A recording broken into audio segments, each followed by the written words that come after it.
Good day, welcome to Music Motors. On this rather grey and dreary day, you join me inside the exceptional 2021 Volvo XC60. Now this one's a Recharge, it is a T6 and it is an R design. Now all of this together means that this is a pretty substantial car. Base prices, to be fair, on the XC60 start at around £40,000. But if you go for one of these, with all the options this has, as we'll go through some of them later on in the video, you're going to be spending closer to £60,000 on the road.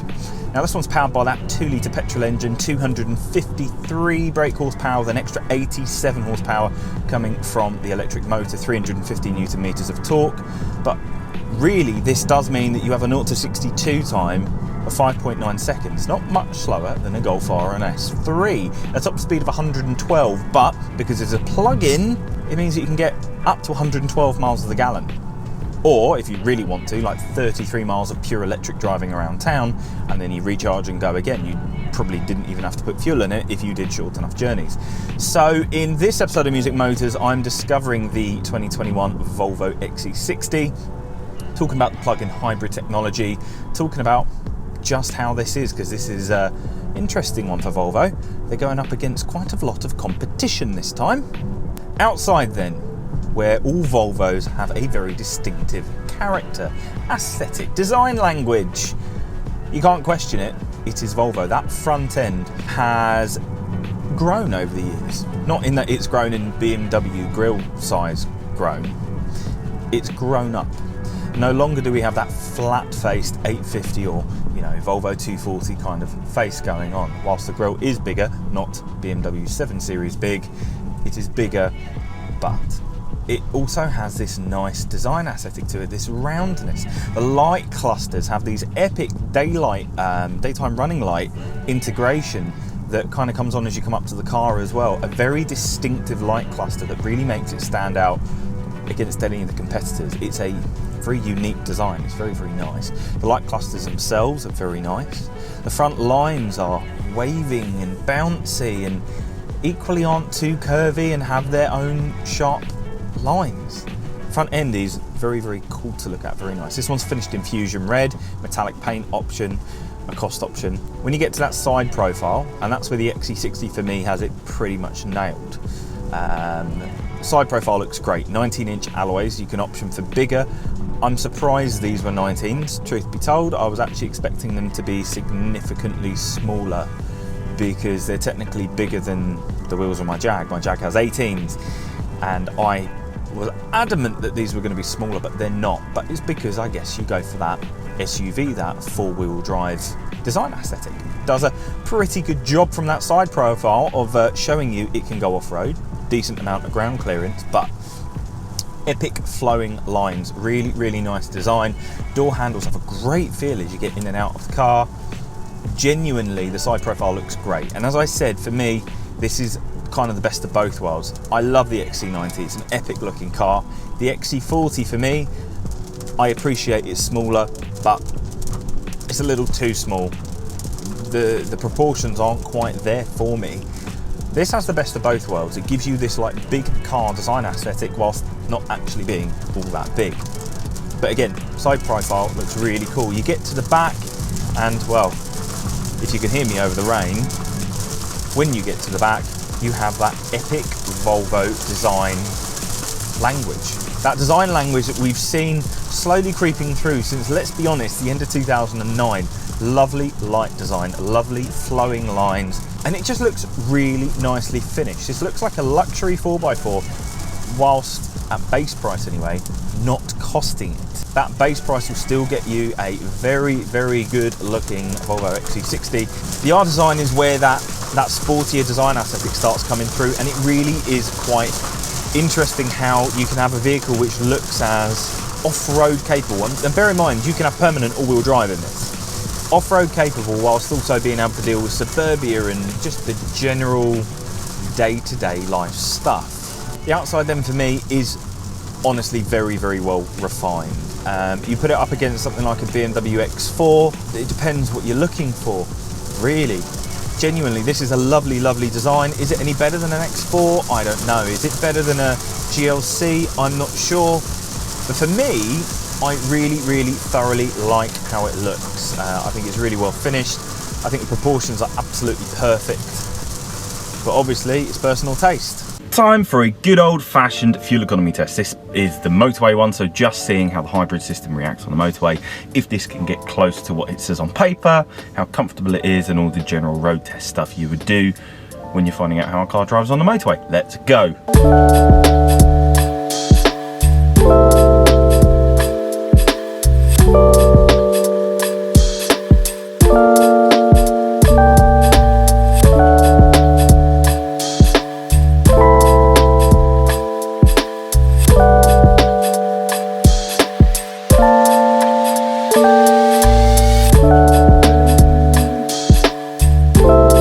So that wasn't quite the over 100 miles to the gallon that Volvo claim this can achieve, but realistically that's around town, and as soon as the battery runs out it's bound to go down. But that was 52 miles to the gallon, which is pretty good. And what I will say is the interior comfort is unquestionable. It's quiet, it's refined, it's smooth, the audio quality is good, the drive feels engaged, and really on the motorway it's got more than enough poke whenever you could possibly need it, and it sits at various speeds really well. As motorway test goes, it's a phenomenal vehicle for that. Step inside and that's where Volvo tell you, we make really good interiors. And yes, they do. Immediately, the second you get in the driver's seat, you feel this absolute quality, this ergonomic perfectness. The seat is perfection. You've then got this, I believe it's a 12.3 inch TFT display in front for the driver, crystal display, really informative, can give you all the information you need. Nice 11 inch LCD or whatever display, infotainment screen to give you everything else. That's the Sonus Connect. And this one also has the Harman Kardon system.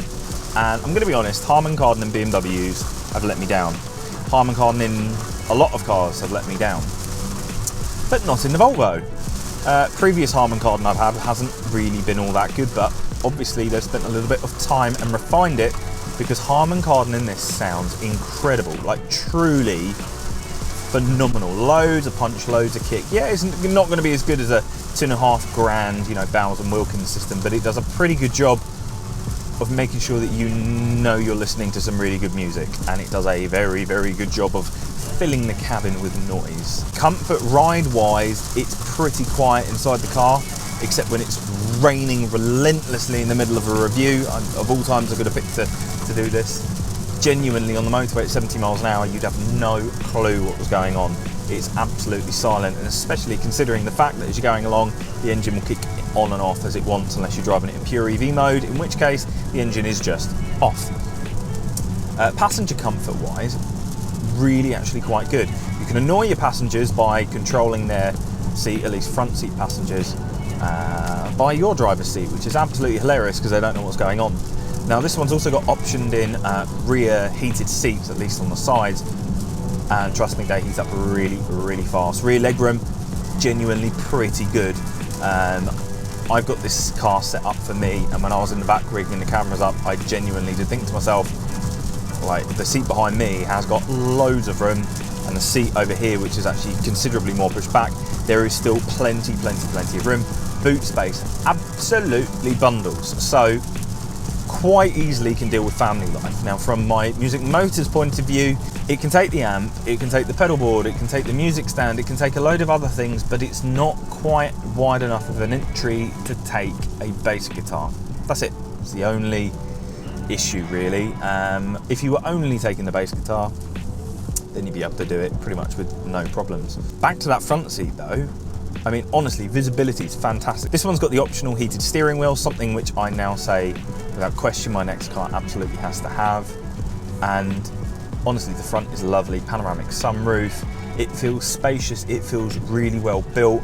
It has lovely soft touch plastics where they need to be. It has a lovely ergonomic design. There was a fair bit of piano black.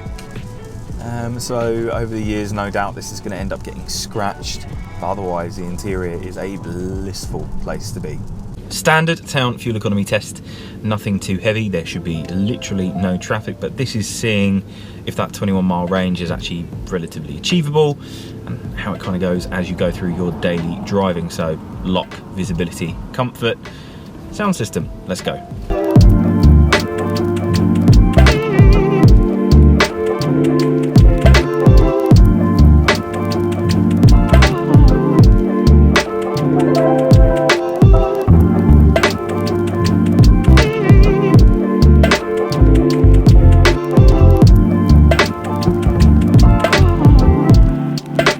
23.3 miles later, I arrive with an average fuel economy of 200.9. There was points where it went up to like 216, but average of 200.9 miles to the gallon, average moving speed 26 miles per hour. That was 57 minutes rolling effectively, so quite a bit. Now, there wasn't loads of start-stop, but there were a lot of different inclines. There was some start-stop and different changing speed limits consistently. So for it to be able to get that was driving in pure mode, because around town, if you can, just drive it in pure mode, use it up. I've still got 2 miles of range left, so that means 25 miles of real world usage is available. Pretty decent. And then when you consider the fact that this drives so smoothly, so refined, the steering feels lovely around town. The lock is phenomenal. The visibility is very, very good. Though, to be fair, the arches do point out a little bit, so when you're getting closer to curbs, you can't judge it quite right. It's comfortable. It does everything as you could need from a city car point of view. And if you can charge at the other end, say you have a 20-mile commute around town, God forbid, 20 miles of driving around town in rush hour traffic, and at the other end you can charge, this car would be phenomenal for it. Basically a really, really decent city test. Now, performance, something which I'm glad to say is coming back to Volvo, because realistically, if you say, okay, this has got 253 brake horsepower and then 87 from the electric motor, at least whilst you've got charge, that means you've got over 300 brake horsepower, technically, at the wheels. What does this mean? It means that really this can actually perform genuinely. For a 2-ton car to get to 62 miles an hour in 5.9 seconds, top out at 112 though, I'm sure you will genuinely see it faster than that. It is pretty bloomin' nippy. In the corners you don't feel the weight. This is a 2-ton car, you don't feel the weight in the corners. Probably 2.5 ton if you count me. Ooh, awkward. But genuinely, really, really feels quite composed, not too much body roll. It is a very, very pleasant car to drive, lovely steering feel. The throttle's pretty instantaneous in its response depending on what drive mode you're in. The only issue then comes in the brake feel. It's a little weird because there's kind of a bit between the regeneration and the brake going on in there. So at times the brake feel feels a little bit numb until you really plant your foot into it, and then it's like, oh, okay, there's my brake feel. Aside from that performance point of view, it's pretty phenomenal in the way that this can be so frugal, yet offer you so much performance and actually give you some genuine driver feedback. Economy-wise, they claim up to 112 miles per gallon, and it's totally achievable. On the motorway, if you are in a total rush and you absolutely cane it, like I had to, at the speed limit, of course, then really you're never going to see much below 50, so long as you've got some battery charge in there.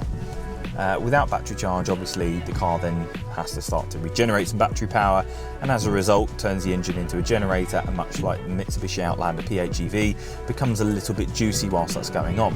Around town, it totally depends if you're able to charge, and really that's kind of my big point with this car. The economy and the performance is reliant on your ability to charge or sit and let it recharge as you're going along, because whilst this has got battery charge, it's really quick and it can be really frugal. But as soon as it's out, I've had this recharging and over 195 miles of basically charging the car off of it. I'm averaging 27.8 miles to the gallon. So if you don't have a home charger, or at least you don't have somewhere to plug it in, this car is going to be really, really juicy. If you have somewhere to plug this in and just get yourself, your 30 miles of electric range on here, and you're going to drive it in hybrid mode, and you're able to put it on charge once every day or two, that economy figure is going to be substantially higher. But if you're not able to, expect it to be a little bit juicy. And it's the same in any plug-in hybrid vehicle. It's not only the XC60 Recharge that does this. Every single hybrid electric vehicle, plug-in, whatever, they will do it. But genuinely, from a performance and economy and everything, as an all-rounder, so long as you're set up to be able to charge it, it's pretty interesting just how good this is. But don't complain if you're not able to charge it and you get poor fuel economy. But I told you so, I told you it was going to happen. Generally then the outside looks really good. I really like it. Go for bigger alloys if you want to go for that sportier look, but if you're going to do anything which involves any mud, the standard wheels are more than capable and will withstand all of the British potholes and poor road surfaces very, very well. Aesthetically, this stands out. It looks really, really cool, and I do really like how this looks. The interior is unquestionable in its quality, in its comfort, in its everything, especially the 60 grand version. But let's be honest, the only difference on this is the Napa leather. Really, let's be honest. The standard XC40 is still going to have comfortable seats, it's still going to be very quiet, it's still going to be very everything that you want. And then at performance and economy, yeah, there are loads of different engine types you can go for, but if you do go for a recharge and you can plug it in, fantastic. The economy you get is going to be great, as is that performance when you really need it. Otherwise, you've got the petrol, pure petrol and pure diesel variants, the front wheel drive, and I believe all wheel drive B5 petrol. If I'm wrong, tell me in the comments, I'm sure you will. That equally is, you know, they're basically the biggest sellers at the moment. It genuinely is very, very impressive just how versatile Volvo are becoming. And just think of this, we're quite a few years away from pure electrification in the world of motoring for new cars, and Volvo are surging ahead. Yeah, the range isn't quite there, but this isn't a pure electric vehicle. This is actually a hybrid. This is the best of both worlds. You know, go into London, put it into pure EV mode, jobs are good 'un. I do genuinely think though, Volvo have absolutely nailed this car in so many ways. Looks, interior, performance. And yeah, if you can't plug in at home, don't get a plug-in hybrid. So many people complain, oh, I bought a plug-in hybrid and my fuel economy is not as good as they claimed. Well, you know, viewer, that's because you need to plug it in. If you rely on the engine as a generator, well, you're going to get poor fuel economy. It's kind of inevitable. Sorry.